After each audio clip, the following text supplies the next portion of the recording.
The existence of life is not. It depends on a specific course of action. Matter is indestructible. It changes its forms, but it cannot cease to exist. It is only a living organism that faces a constant alternative, the issue of life or death. Life is a process of self-sustaining and self-generated action.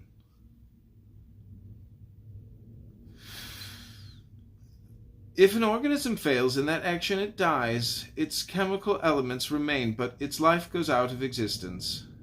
It is only the concept of life that makes the concept of value possible. It is only to a living entity that things can be good or evil. To make this point fully clear, try to imagine an immortal, indestructible robot, an entity which moves and acts, but which cannot be affected by anything, which cannot be changed in any respect, which cannot be damaged, injured, or destroyed. Such an entity would not be able to have any values. It would have nothing to gain or to lose. It could not regard anything as for or against it, as serving or threatening its welfare, as fulfilling or frustrating its interests. It could have no interests and no goals. Only a living entity can have goals or can originate them, and it is only a living organism that has the capacity for self-generated, goal-directed action. On the physical level, the functions of all living organisms, from the simplest to the most complex, from the nutritive function of the single cell of an amoeba to the blood circulation in the body of a man, are actions generated by the organism itself and directed to a single goal, the maintenance of the organism's life.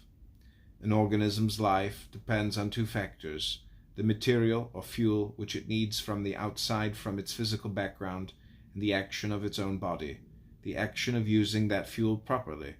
What standard determines what is proper in this context?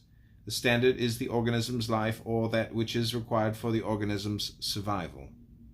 No choice is open to an organism in this issue. That which is required for its survival is determined by its nature, by the kind of entity it is. Many variations, many forms of adaptation to its background are possible to an organism, including the possibility of existing for a while in a crippled, disabled, or diseased condition, but the fundamental alternative of its existence remains the same. Okay, that's 3 minutes of Ayn Rand's The Virtue of Selfishness.